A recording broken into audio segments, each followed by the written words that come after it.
any cheese at all? No. What a senseless waste of human life. Hello and welcome to the Cheeseman Podcast. This is Brendan, your host for the show. As the world remembers the fallen heroes of World War I this week, we felt it the perfect time for us to learn more about World War I hero and footballing pioneer Walter Tull. To look back on the life, career and groundbreaking achievements of Walter Tull, we're delighted to be joined by Phil Vasili, football historian, biographer and founder of the Walter Tull Project. Phil, welcome to the Cheeseman Podcast. How are you? Yeah, I'm great. Thank you, Brendan. Thanks for inviting me. And it's great to be talking with you and my old friend Nick Bailey. Brilliant. Yes, well, thank you so much for coming. As Phil just mentioned, joining Phil and myself is broadcaster, actor and research fellow Nick Bailey, who researched and hosted the incredible documentary about Walter Tull for BBC4, Walter Tull, Forgotten Hero, which aired once again actually this week on Wednesday night and is on the iPlayer and YouTube. Nick, pleasure to have you join us. Thank you so much. How are you doing? I'm fine, thanks. Thank you so much for having me, Brendan. This is it's a real privilege, and it's great to be back together with my old my old Walter Tull buddy and general friend Phil Vasili. It's great, Phil. Phil, it's good to see you again. It's odd because we go way back, Phil and I. I think it's nearly 23 years ago we first met, and it's Walter that brought us together, and we became firm friends straight away. Yeah, that was going to be my first sort of question, is sort of how did you both get into Walter's life and legacy? Phil, I guess first, and then Nick. What attracted you to Tull's story? Well, to be honest, Brendan, there wasn't a Tull story when I first came across him. It was just a line in an encyclopedia under the kind of what we now consider very un-PC language called, and quite rightly called coloured footballers. Yet some people in the FA still seem to want to use that term. And I kind of I'm important, and it listed one of his clubs as Spurs, and I thought, I've never heard of this guy. And I was researching the history of black footballers, and luckily it coincided with a Black History conference that I was going to in Nottingham. And I sat next to, just again by chance, quite a revered historian of the African diaspora called David Killingray, who'd written a lot about and researched a lot about the history of people of colour in the British military. And we got talking, and I mentioned Walter, and he said, well, funny enough, I've just come across him. So we almost tossed a coin, but he was very graceful, David, because he's a very established historian. He allowed me to continue. So that's where I thought I'd kind of have a look at this guy. And Nick, how about you? I've seen the documentary that you presented. It was so eye-opening, so revealing, incredible insight into his life. But how did you get involved in Walter's story? Well, before I go back to the very start and sort of link you and the listeners up with how this all started for me, I've just got to shout out to Phil. Because without Phil, we would not be here talking about Walter Tull. I honestly believe that Phil's tenacity, when I first met him over 20 years ago, as somebody who was essentially a history detective who put these pieces together, and one of only probably a handful of people in Britain who'd ever even heard Walter's name.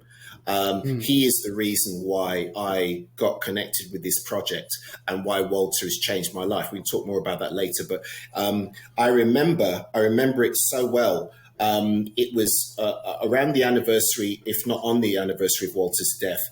I'd been kipping on my brother's couch because we'd been out clubbing the night before.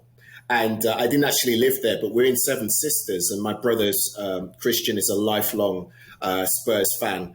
And we were in Seven Sisters. I remember it well, Bruce Grove. And I got up before him in the morning, made myself some breakfast, and I walked past the mat. And on the mat was a local newspaper, which I opened and just flicked through as I was eating my breakfast.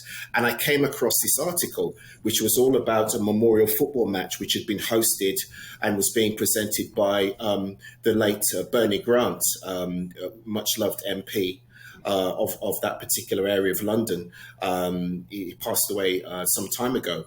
But I saw this picture of Walter Tull, and it was in memory of Walter Tull, and I'd never heard the name. Now, I grew up in a household where my mother was really, really keen that we had some sense of Caribbean and Black British history, and I never heard this name, and I was just immediately captivated. So I contacted Spurs. They didn't know a huge amount about Walter, so I contacted Northampton Town, and they said, actually, it's funny you should mention it. There's this guy called Phil Vasili, and he's written this paper and he's doing further research into Walter Tull. This is 1998, spring of 98. And I just thought this would make a fantastic, we've got to find some way of telling this story. And because I'm a professional actor by trade, I thought it would be great to make a movie. So I reached out to Phil and we started to talk about it. And Phil sent me his paper, was very gracious. And that's how the journey started of us, becoming friends, or me sort of accompanying him on sort of that leg of his research journey. And we started to, I was just from the very first moment I read that article to this moment now, and through all the experiences I've had, it really, the discovery of Walter has changed my life in fundamental and very, very foundational ways. Wow. We'll look at Walter's life now, and his story begins with the arrival of his father, Daniel Tull, to England from Barbados. Phil, what do we know about Daniel Tull and the influence he had on Walter growing up? Just before I answer that, I must say that Nick's presentation of the documentary popularized Walter's story. Yeah. And, I think, again, I think Nick deserves so much credit for that, because the way he was engaged, it was, and his presentation and his kind of delivery was fantastic. It reached out to so many people. Now going back to Daniel, I had the good fortune to go to Barbados last November, early December, to research Walter's Bayesian heritage. Obviously, his father was, and so much that I'd missed about Walter's story was revealed in Barbados, and I hadn't realised how much the kind of tenacity, the stoicism, the strength, the honesty, the humility, the quality of Walter was down to qualities that I saw, characteristics that I saw in Barbados that were obviously qualities that his father carried and his sons and his daughters inherited. You're talking about an island that is populated by people, 99% of whom, well, not quite, there is a white population of Barbados, but 99% of whom would have been descendants of slaves and enslaved people stolen from Africa. Now, that then, you think, well, how did that culture kind of develop to one that exists in Barbados today, where it's an incredibly friendly, warm environment for people of all ethnicities and colours. So I think that taught me a lot. Walter's father, Daniel, passed on that heritage to his children. I remember, Phil, as well. I'll never forget it. We were sitting in the public record office years and years ago, and I remember a conversation. I don't know if you recall. We had a conversation about Walter's father, and we talked about him at some length. And you mentioned his education, and I guess the positive elements of that. the fact that he was numerate and literate at a time when that was rare for working class people, but that the role of the Quakers and of Methodist faith in that. Do you recall a little bit about that? Could you tell us a bit more about that? Yeah, in fact, when that was another kind of revelation in Barbados, is that they was members of the Moravian Church, which is apparently is where Methodism grew out of. And Moravians are kind of nonconformist Christian, and they're strong. They were strong they formed up, I think, in what was then Bohemia, but settled in Germany, and kind of an Anglo-German faith. But the Moravians proselytized amongst the enslaved communities, often against the will of the plantation owners. But there were one or two that allowed it to happen. But they tried to reinstill kind of the idea amongst people. You couldn't get much more oppressed than enslaved people, that they were equal to anyone around them, and they deserved to be able to read and write and have normal human kind of qualities that had been denied them for centuries. So in a sense, the fact that Daniel's parents and him and his brothers and sisters were brought up in the Moravian faith allowed him to acquire those skills, what we call cultural capital, really, as you mentioned, Nick, the literacy, his skill as a carpenter, his faith, because there were laws, what was called the Barbados Slave Code, which did allow enslaved people to become Christian, because it was thought that if you became Christian, you could no longer really morally be enslaved. So they just said, well, to enslaved people, we're not going to allow you to read and write, because then you could read the Bible, and we're not going to allow you to become Christians. So the Moravians rejected that. And so when Daniel reached Britain in 1876, he had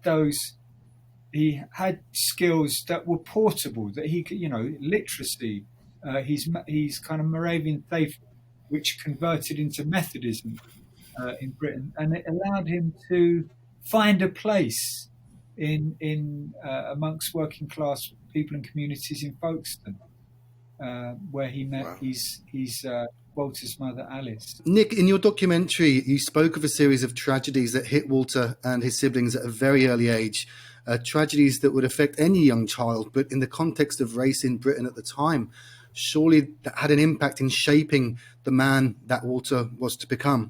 Absolutely. I think as somebody I've spent some time in schools as a supply teacher, and I'm really passionate about education to this day, and about that thing of fulfilling potential. There were a lot of cards stacked against the entire Tull family, not just Walter, but obviously before the age of 10, both his parents had passed away in tragic circumstances. We've been talking about Daniel and the character that he must have had, and that inner sense of direction and confidence, which Walter seemed to have later on. And I imagine that this was instilled and was kind of ran in his veins before that time. But of course, by the age of 10, he'd lost both his parents, and they were destitute. And were it not for the intervention of the local church community, the Methodists, etc., they would have been for the workhouse, which was really no joke. I mean, they were horrific places. And when we were researching it, I remember Phil and I went originally to the National Children's Home. So I think it was the Reverend Dr. Stevenson set that up, and it later became Barbados, the organization that he set up. And we did a lot of research, and we met with them. And when we were filming, I went to the places of his youth, and I just got a real sense that, those strong bonds, those familial bonds, and I'm sure community bonds as well, friendships, and the altruism, which I'm sure was present, really helped the family along. Walter must have carried those scars, but it's a testament to his strength of character and to the support network around him. Because I think, I study leadership now. I'm a research fellow, I study leadership. And, I really believe in the relational element of leadership and how you fulfill your potential, not as an island, but as a village. And I really believe that in Folkestone, those formative years and later on his relationships with his family carried him through, because it was tragic to then go on as well to lose his brother to be adopted and for him to be left at home whilst on a quiet tour. These are things that they're crossroads in your life that you reach. And I get the sense that if I was to sit down with Walter and we were to talk about it, I don't know if he'd want to talk about it, but I'm sure how you respond to those kind of challenges in your life does really forge the actions that are to come in the future. And I can't imagine what it was like, the pain and the sense of loss that must have engendered in him. Well, Phil, while he was at the Methodist orphanage, it's where he sort of showed a talent and an interest in the beautiful game in football. And Phil, what do we know about those early years of Walter's playing career, and certainly in the context of the history of black footballers? Yeah, well, it has to be said that Walter did play. We do know that the school that he went to in Folkestone did encourage football, because it's actually in the school logbook. I just came across references to the school being closed on a couple of afternoons while Walter was there to watch a football match. So we know, and they had a football team, so we know it's quite unusual in the 1890s. But so at the orphanage, sport was very important. It was a kind of Dr. Stevenson's, the ethos was this kind of muscular Christian approach that, sport will help forge your character and, you want to be healthy in mind and body. And so they had a gym, they had a football team, they had a cricket team. So the facilities there were very good, and it was a very progressive orphanage. And while he was there, because he trained as a printer while he was there, but you weren't legally kind of released as such from care until you were 21. And so while he was there, he joined Clapton Football Club, which was really, they were the best amateur team in Britain at the time. Well, certainly in England, because they won the FA Amateur Cup, the main trophy for amateur teams. They won it while Walter played for them in his first season. And while he was playing for them, he got recognised, spotted by Spurs. And he actually played for the Spurs A and reserve teams in that same season, 1908-9, while he was still playing for Clapton. You could do that then. You couldn't play in the same league for different teams, but you could play for different teams if you weren't professional in different leagues. So he was able to play for Tottenham in the late 08-09 season. And that's when they decided to take him to Spurs, to take him on their close season tour to Latin America, to Argentina and Uruguay. So Walter's got that kind of, we could argue, if you wanted to be kind of pedantic, you could say, well, Walter was the first black professional to play in Latin America, because they had no professional clubs then. I mean, Britain and Scotland, sorry, England and Scotland and Wales were really the only countries in the world at that time that had professional football. Yeah, I was just going to. It reminded me what you were just saying there, Phil, about the battle, amateurism versus professionalism at that time in sports. Do you remember our conversations about that? Yeah. That's right. That it was a class issue, really. That obviously amateurs were people that could play, and they didn't need to be paid to play because they had careers, professional careers. And Walter, because he kind of was brought up from the age of 9 in this very progressive Methodist orphanage that fostered kind of muscular Christianity. The idea of playing professional sport was really frowned upon, and Walter wrote a letter while he was on the ship, and I can't remember if he's coming back or going to, but from Nick might. But he wrote a letter to one of the masters at the orphanage, saying, "Look, I know you're going to be upset, or you probably won't take kindly to the fact I'm signing professional forms for Spurs, but and I know you preferred if I played amateur football, but he was saying, this is what I intend to do. I'm going to sign for Spurs as a professional." But looking at it from Walter's point of view, there weren't that many job opportunities for men of colour, young men of colour in Britain at that time, although he was a qualified printer. And signing for one of the biggest supported clubs in England at that time was not something you easily turned down. Yeah, well, Nick, in the documentary that you hosted, you spoke about some of the abuse that Walter received whilst playing for Spurs, which in the end cut his career short. I like that you visited Ashton Gate in the documentary, the home of Bristol City, where that was the first. And Walter is a man of firsts. This may not be the most inspiring first, but it's nonetheless a significant first. This was the first time that football racism had been documented in the press. Yeah, I remember it well, and I'm so glad that I had the opportunity to sit in the stand and conduct an interview there, because I remember as well talking to Paul Elliott, of course, the Chelsea legend, and about his experiences, and to some degree with Garth Crooks as well, who I also interviewed, who's incredibly entertaining and eloquent, and his insight into what it must have been like really shook me. Bristol City, I don't know how many thousand fans, 10,000, 15,000, 20,000, what does it matter? But what struck me actually more so than the fact that he experienced racism, which I could kind of get my head around, because, I grew up witnessing people like John Barnes experiencing it as well. So I had that sense. But what really struck me was how negatively it was reported. And I replicated that incident 100 times.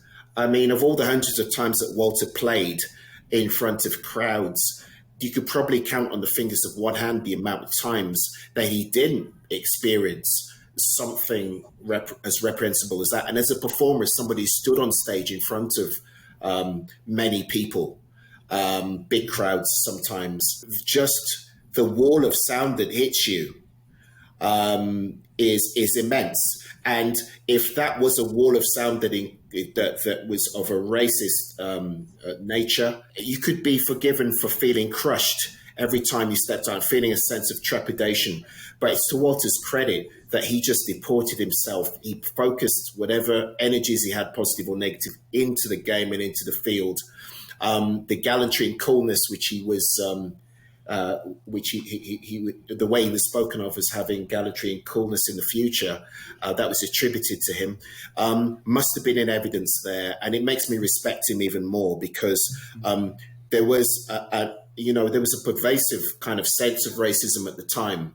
Benevolent and systemic racism, overt racism was the norm. It was the central component of society. It was a central fact of British experience at this time, at the height of the British Empire.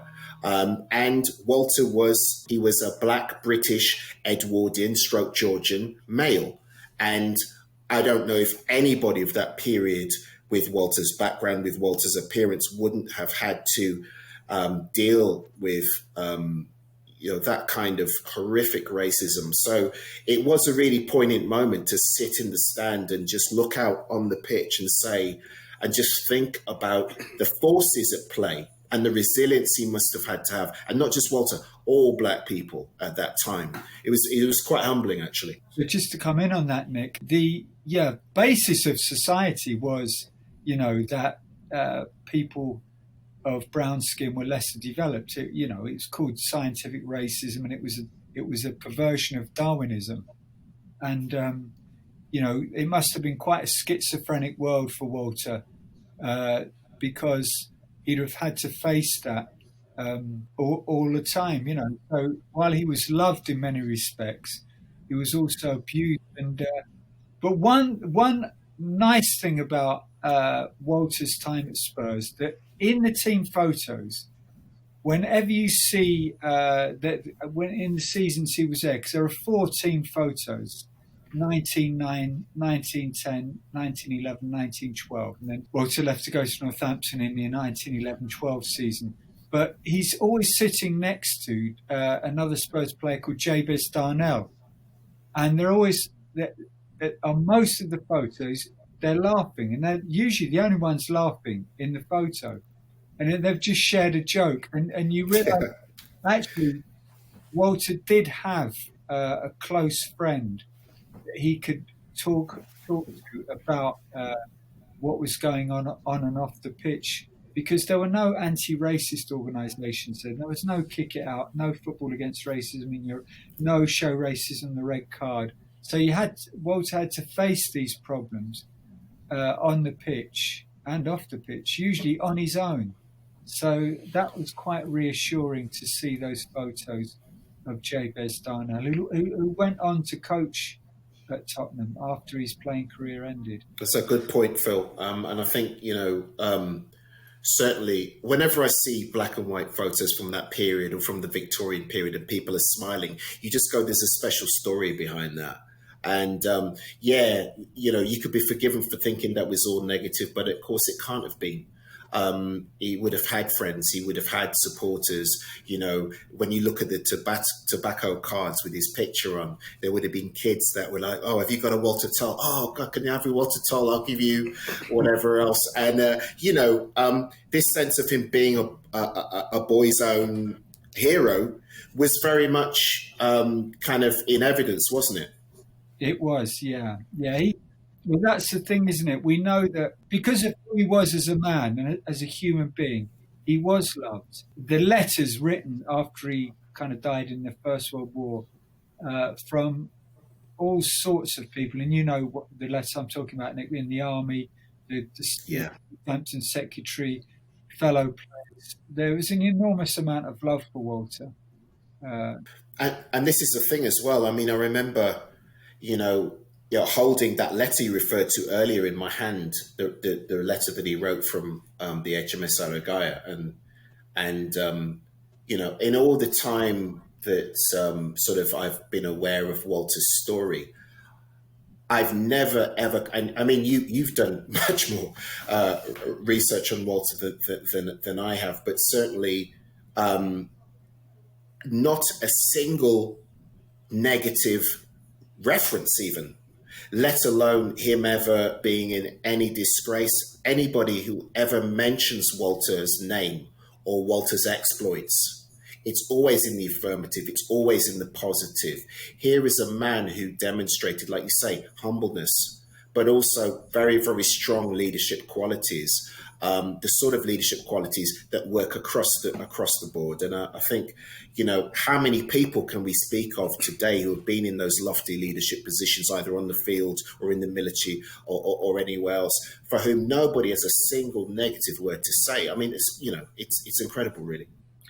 Well, when you look across to America and you see what leadership with ego does, that leadership that's driven by ego, president incumbent in the White House, hopefully not for too much longer, but that Walter, the thing about Walter, as you say, Nick, he showed great leadership qualities, but it was like they were thrust upon him, really. I think he just did what he had to do in the situations he found himself in, and he was, as you say, a natural leader in that respect, because he always gave of his best, and that's leadership, that you do your best in the situations that you're in. And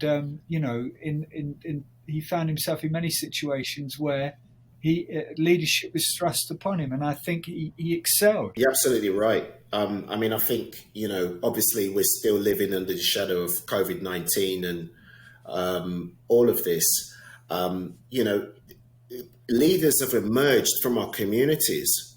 People who didn't have the normal profile of leader or respected leader have shown what's inside them in the moment, in the situation. And, I can't remember ever hearing somebody who's been lauded as a hero saying, oh, well, that's just the way that I am. They always say, look, I was doing my job, or look, I was in a situation, I reacted, I responded. This is what I do. And that's the thing about leadership and heroism. It's situational. It comes out of communities of practice. It comes out of having to step up to the plate in the moment.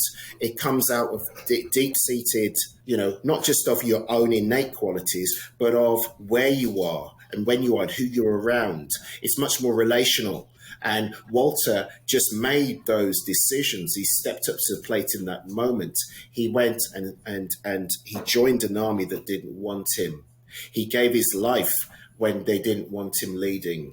The racism that he met every day, he took it on the chin. He had a sense of duty and a sense of what he was going to do. He was going to take control of his life. He wasn't going to allow people to control him, to control his emotions and to control his passage through life. He made a decision to be authentic. And I think that's the thing that stands out for me about Walter. As that football reporter after the Bristol game said, and I think that never truer words were written about Tull, and I've written a lot, but I think these words sum him up. He said, Tull is a model. Tull is so clean in mind and method as to be a model for all white men who play football. And that was the journalist who managed to get the editors to headline the report, match report, the colour prejudice problem at Bristol. The first time that racism in football was addressed. So, that summed up brilliantly what Walter was about. Well, we've spoken about Walter's leadership, and with his move to Northampton, that's when he conscripted to the football battalion, which it was given a lot of the army's rules at the time. That was a great idea from them to have to almost an escape to victory style. Let's get the biggest football stars from around the country to create an army battalion, and that will act as a marketing tool almost to convince people to conscript. So, Nick, I know that you looked into some of the challenges that he faced. So, do you mind sort of mentioning both the challenges both in him conscribing to the army, but also how when he was there, the leadership that he showed and his achievements in the army? Yeah, sure. I mean, it's well documented, his exploits when he was in the army. But what a lot of people don't know is he was one of the first, if not the first, professional footballer, certainly that I know. Phil perhaps can corroborate or not. He was one of the first professional footballers to enlist. He enlisted very, very early on in the conflict, from quite a comfortable, happy and successful position at Northampton Town. And he just had a sense of what was appropriate and what he wanted to do, and he was going to serve, and that's what he went on to do. He trained and very quickly became a lance sergeant.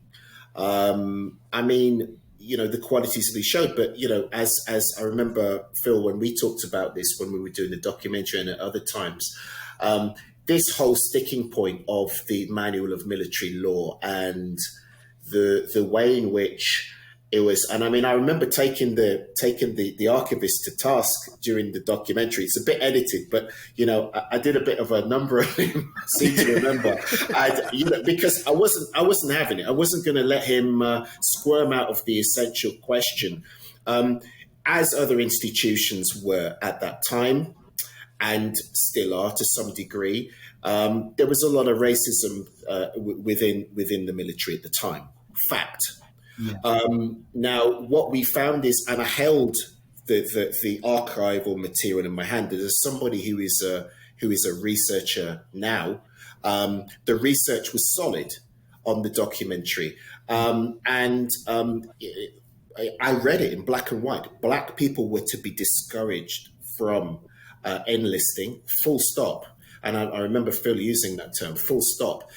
Black people were not to bear arms against white combatants, even if they were the enemy trying to take our heads off. Wow. Many people since then. I've been a good friend of mine, a guy called Gary Stewart, runs an organisation up here in Birmingham called Recognise, and we've done a few events together. And what you realise is that a lot of black combatants in the First World War were way behind enemy lines. Doing cleaning, cooking. Transporting shells, things of that nature, supporting roles, if you will, important nonetheless, but not combat roles. They felt that if black people bore arms, that they would mutiny, and that, there would be a revolution, and they would turn it on their own. All these, it's quite staggering how these stories were taken as law.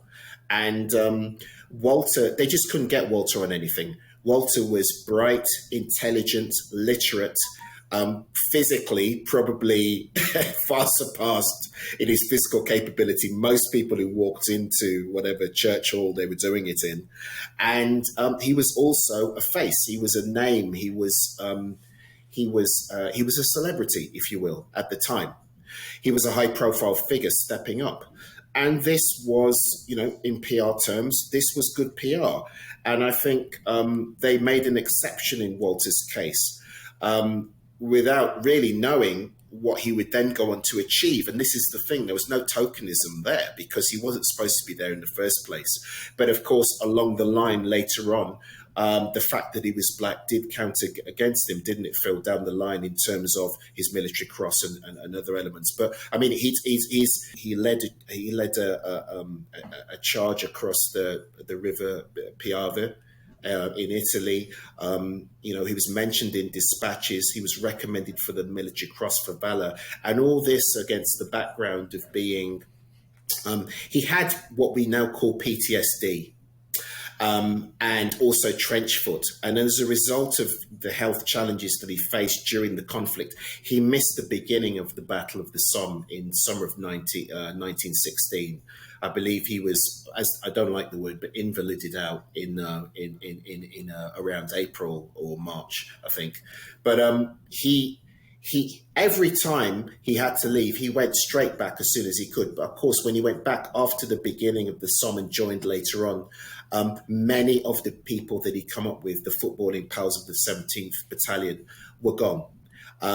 They'd been decimated.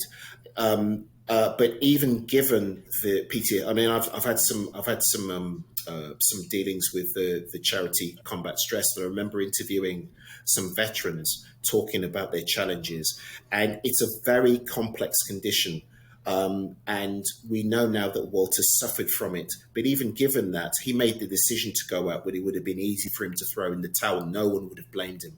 And that makes me respect him even more. But what do you know about the military law and the military crossbill? Well, it's interesting, Nick, because obviously we've campaigned for years and years to get his military cross posthumously awarded, and we've been knocked back by successive governments, and the MOD seemed quite obstinate that they're not going to give it. And as far as I'm concerned, and it is just piecing together bits of a jigsaw, really, but I think they didn't award it at the time because he embodied a legal contradiction. He was a man of colour who was an officer when that was, as you said, and it was prohibited by the Manual of Military Law. So awarding the medal would have actually formally recognised that contradiction. So, but you were, so that's why I think, it's institutional racism that prevented that military cross from being awarded. I think it could be awarded now. And so even now, the governments today are saying no. Yeah, even, I mean, as recently as either late last year or early this year, they had according to the MOD, a years-long investigation into whether Walter received it, and they said, well, we can't find any records of Walter's Walter's recommendation, but military crosses have been awarded posthumously. One was awarded to an officer in Northern Ireland in the 1980s. So there is a precedent. And Obama addressed a similar problem in the US Army of two soldiers, black soldiers, African Americans in the First World War, who were denied the medals that they'd been recommended. And he awarded them posthumously and apologized. That should be done to not only to Walter, but to all of the soldiers of color that were actually treated very, very badly by the army during the First World War. I mean, soldiers of color weren't allowed to go on the victory parades in London in 1919. The British West Indies Regiment mutinied in Italy in 1918 because they were so badly treated and denied the wage rises that were given to the soldiers around them. So there's, so many instances. And right up until the end of the First World War, the Army Council was doing its best to stop any soldiers of colour joining regular British regiments. So I think, there's a debt that needs to be repaid. The scales of justice need to be recalibrated now. I 100% agree with you, Phil, because I just think Walter deserved it. I read on the page where they mentioned what achievements were allowable for people to be put forward to receive the military cross. And I remember the word gallantry, and I remember him being mentioned as exhibiting gallantry and coolness. There's the same word, gallantry, in both those documents. And, there was a racism at play. And Walter certainly deserves it, on his merits. And I 100% believe that. The more I found out about Walter, and we're all of us, even you, Phil, I guess, still finding out bits and pieces of Walter's life coming forward. Walter was representative of the best qualities of leadership in conflict. And the definition of a holder of the Military Cross for Valor was exactly what Walter was in the First World War and is. And he deserves that Military Cross. And I hope one day that someone will see fit to award it to him posthumously, because he deserves it in 100 ways since as well. And, you had two of his colleagues, one of which was Major Paul, the commanding officer, the 23rd, a career officer that served, that he was a career soldier. He wasn't, he didn't join up for the First World War. He's a career soldier, DSO. He wouldn't lie when he said that Walter was recommended for a military cross. He felt that strongly that he broke military rules, which said you can't divulge recommendations to members of the family. It's a court-martial offence. He wrote to Edward and said, look, your brother was recommended for a military cross. Now, he wouldn't divulge that as a career officer and a commanding 100%. officer if he felt that there wasn't an injustice. He was angry at that injustice, and he wanted to let Edward know, as did Second Lieutenant Pickard, Walter's colleague. On the subject of that, and one of the things that struck me from watching the documentary, Phil, was that you said that they threw the rule book out when they made Walter an officer. Yeah, they officers, according to the Manual of Military Law, officers had to be and this is a quote, pure European descent. And obviously, from his appearance, he was obviously a mixed heritage person. So there's no doubt that he wasn't of pure European descent, even formally. And yet he was commissioned as an officer because soldiers that served around him and his superiors recognized, as Nick said, the leadership qualities he had, and the professionalism he brought to what he did. And that's why after the Battle of the Somme, when there was a severe shortage of officers because of the numbers that had been killed, Walter was recommended. So those people that served with him and around him knew his qualities, and that's why they were prepared to throw the rule book away. Because the key thing at that time was not what was written in the rule book. That wasn't going to save your life. What was going to save your life was the people around you, the people who you could trust, the people that you could bring on to watch your back. And Walter was that person, and that's why he was recommended. And I can second that, Phil, because I remember sitting down with veterans who've served this country in the military, and sitting down with them to listen to what they have to say, pretty much verbatim saying what you've just said. When you're up against it, it's the soldier to your left and the soldier to your right. That is your world. That is your universe. And there's got to be a trusting relationship. You've got to step up for each other. And nothing else in the world matters when you're in those high pressure sort of crisis situations. And so I'm told. And this is Walter. There were no gifts here. There were no handouts. This wasn't a charitable situation. You have people who were career combat soldiers, career combat veterans, telling us that Walter had not just the innate traits and qualities, but more than that. He had this ability to lead people. He had this ability to exercise leadership in practice, which I think is a powerful indicator, because of all I remember you using this term, Phil, negative equity, that Walter carried throughout his life as he was perceived. He was a mixed heritage man. He was of the wrong class as well to be commissioned in the British Army at that time. Class structures were very fixed at that time, before and during the First World War.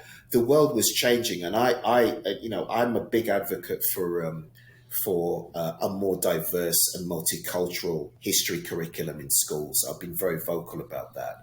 And as somebody who's taught history in secondary schools, and somebody who's passionate about history, the absence of narratives, not just Black narratives, but narratives across the spectrum of class and across the spectrum of the BAME community and other marginalized groups, it means that history is incomplete. We need to understand these narratives. We need to share them with our children and with future generations. And I believe that Walter's commission is one of the single most important episodes in multicultural British 20th century history. And I'll say that that's the first time I've articulated it that way. But I believe that the fact that Walter was able to ascend into the commissioned class and to become a leader in that sense, the fact that he was ascended to that position of second lieutenant, had that history not disappeared from view, what would the Second World War have looked like if we hadn't had to wait another 20 plus years until the next Black commissioned officer? How might that have changed the whole social dynamic, the social fabric of Britain? I mean, I think it's a profound moment, and Walter should be recognised for the fact that there were barriers and they were 10 inches thick, and he crashed straight through them. He was undeniable as the sort of person who should have a chance to exercise leadership, period. Just on that, actually, on Walter's legacy, we have a question from Rachel Martin, a friend of the pod. She's been on many times, from the Tottenham Hotspur Supporters Trust. This is to both of you, I guess, but I'll start with you, Nick, bearing in mind what you've just mentioned. This is her quote. I've taught Walter's story to my school children. Such an inspiration. I thought the Alison Hammond programme, where Delhi gave the family a Tull Spurs shirt, was incredibly moving too. I'd like to know if anyone has developed any teaching resources that schools, primary and secondary, could use, e.g. during Black History Month or as part of the PSHE curriculum, so that everyone can learn from his example. Sure, and I mean, I'm glad that she mentions the PHSE curriculum as well, because I think this idea of citizenship, well-being, and self-esteem, and identity is, I think Walter should be positioned there.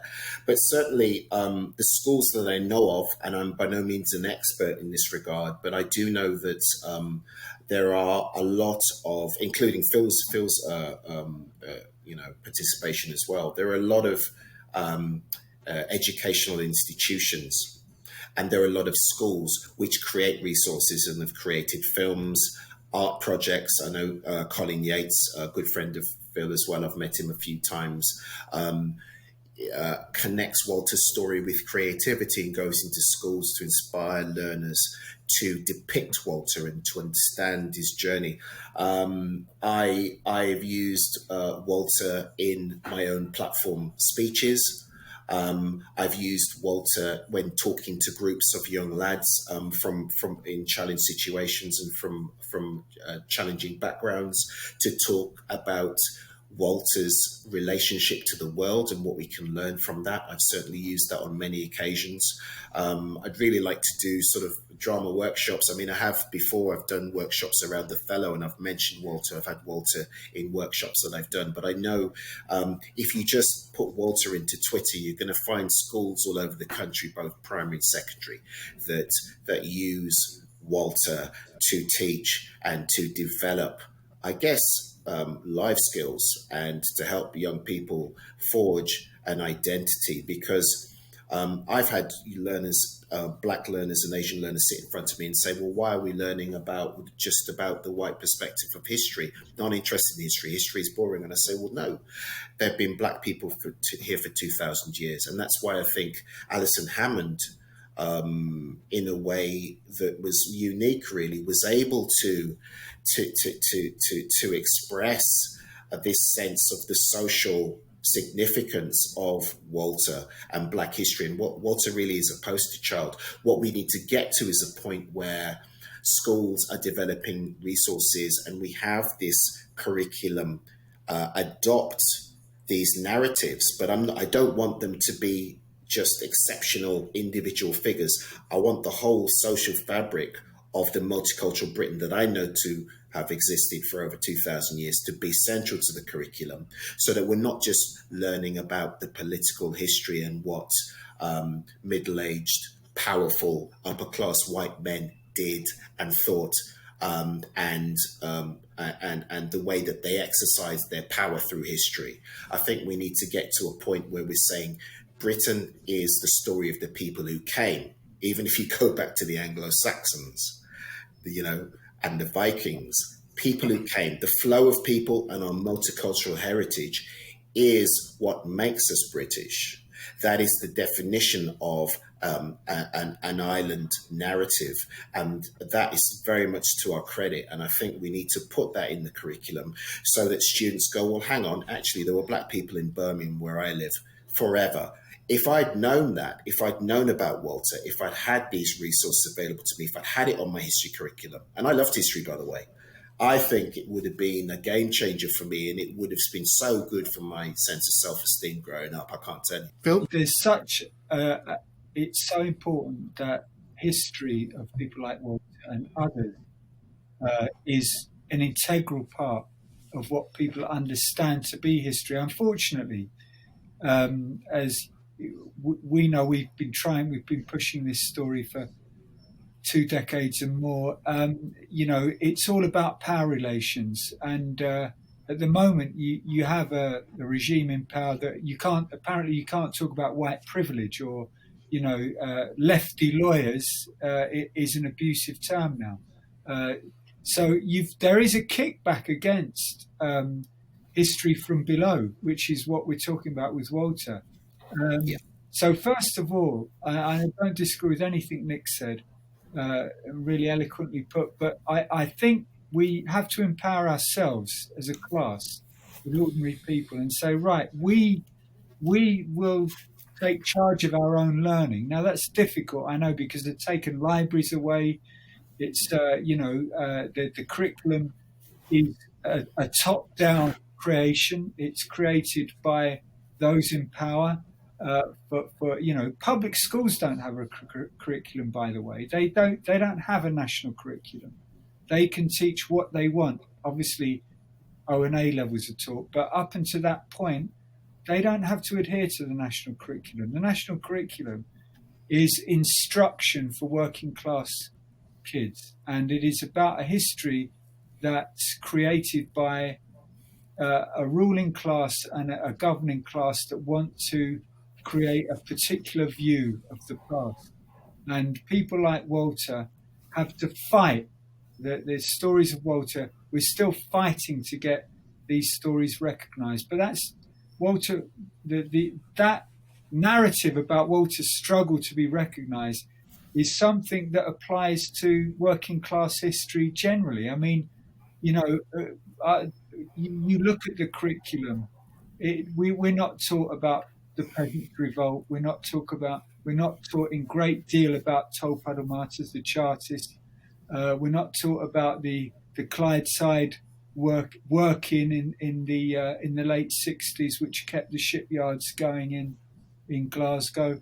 There's so many aspects to it, and it's something we really do need to address. But we go back to Black Lives Matter movement. They got a real, they tore down statues of slave traders, people that had enslaved other individuals, but because of their money, have managed to create a narrative where they became decent people, and there were kind of statues put up to them, like Colston in Bristol. These are the problems that we've got to address, really, as a class, about taking back our own history and getting a history taught that people can identify with and say, yeah, that's about me, that's about my history, my family, my community.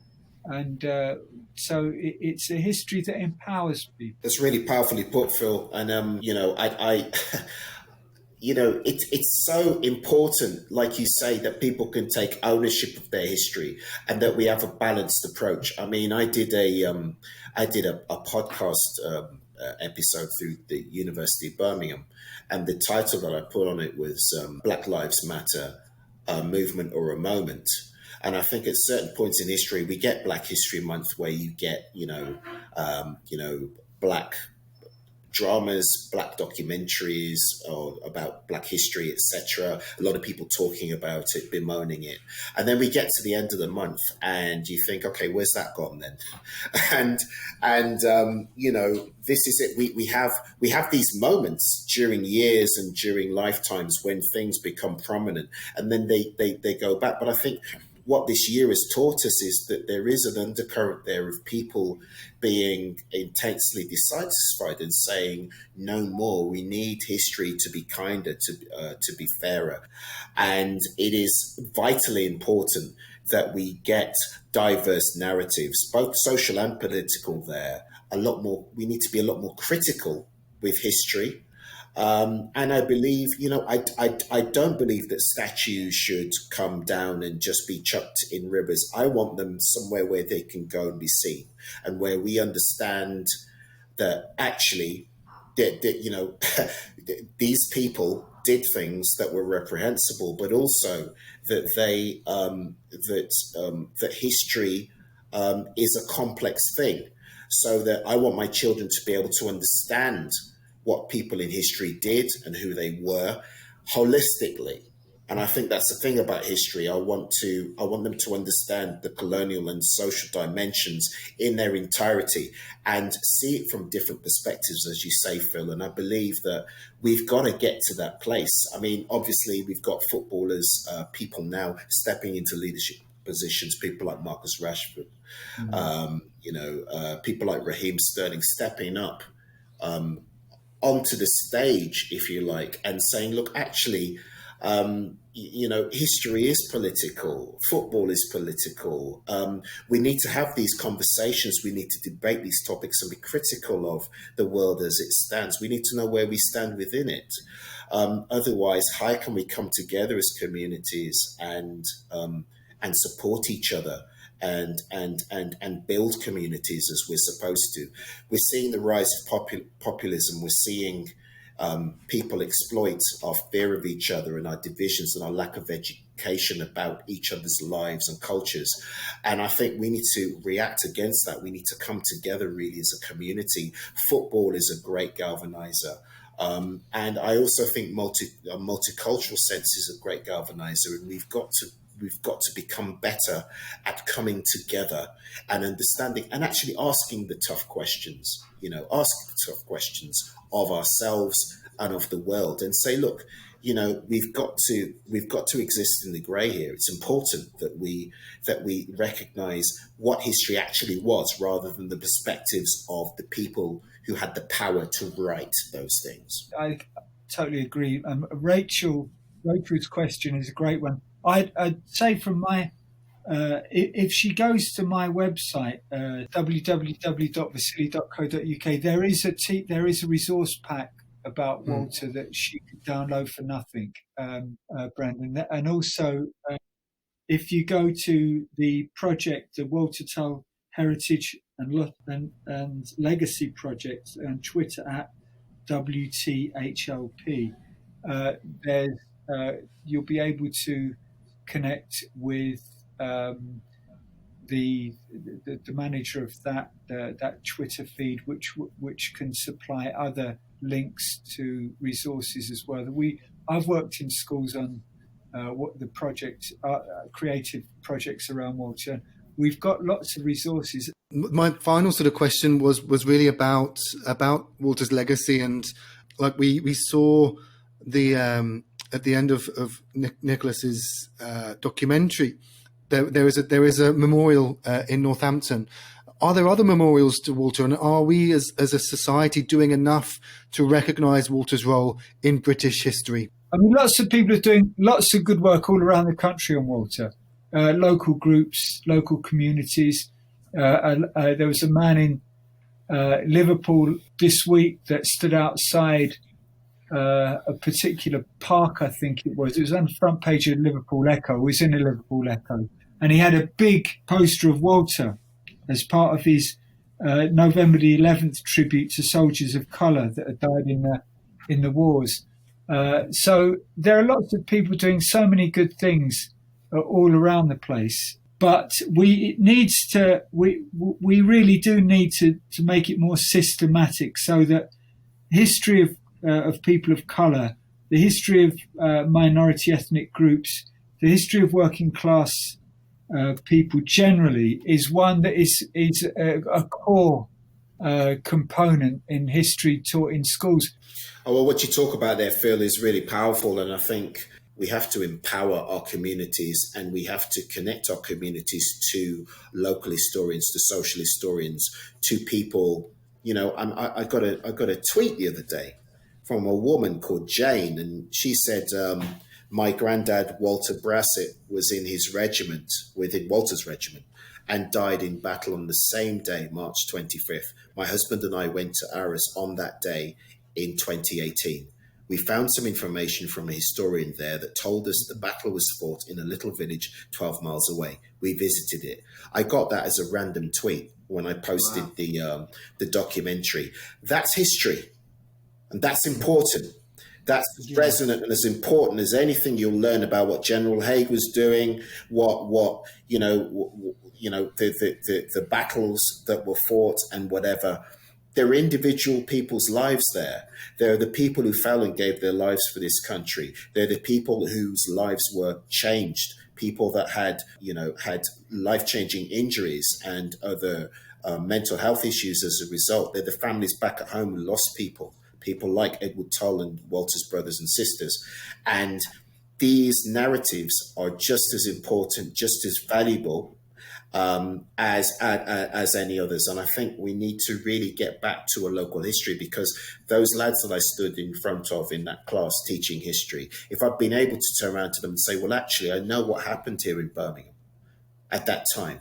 Do you want to know a bit about the experiences? I have a letter here, or a lady has shared this story about her grandfather or great grandfather who fought in the battle that we're talking about. This is the human perspective. I just think it will be a game changer, and I think it's got to be, absolutely right, Phil. We need to empower people to take their own journeys through history and discover. Fantastic. Well, gentlemen, this has been incredible. It's been eye-opening. It's been informative.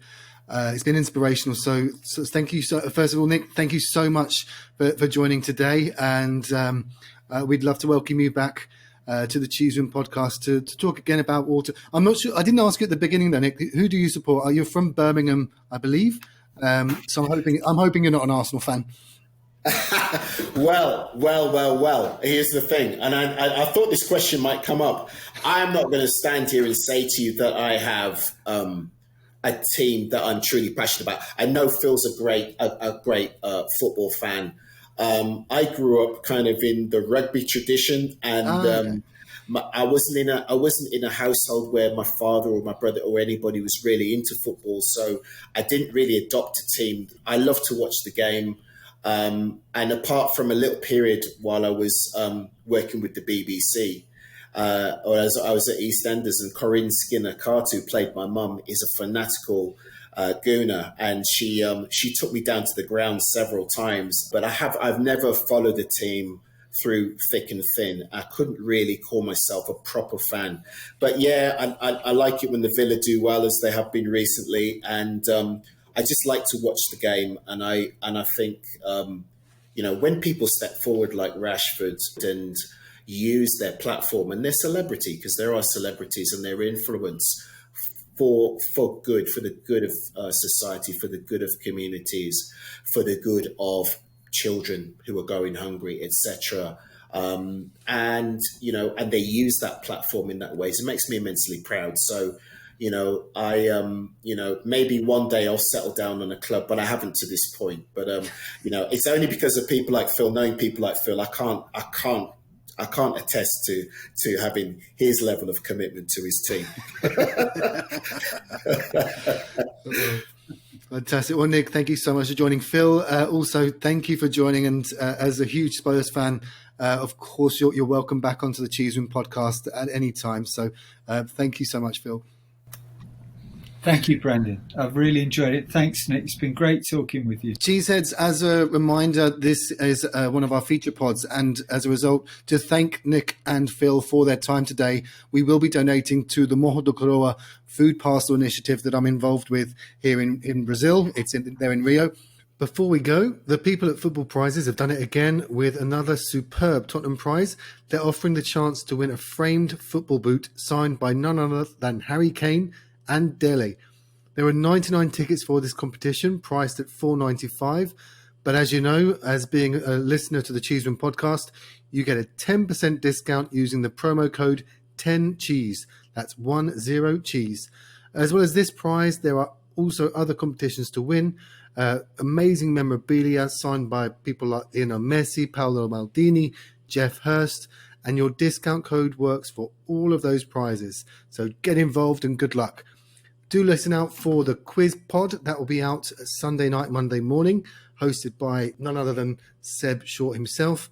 And do listen out for the pods that will be back next week, because we'll have football back next week. Thank you for listening to this pod. And as ever, come on, you Spurs.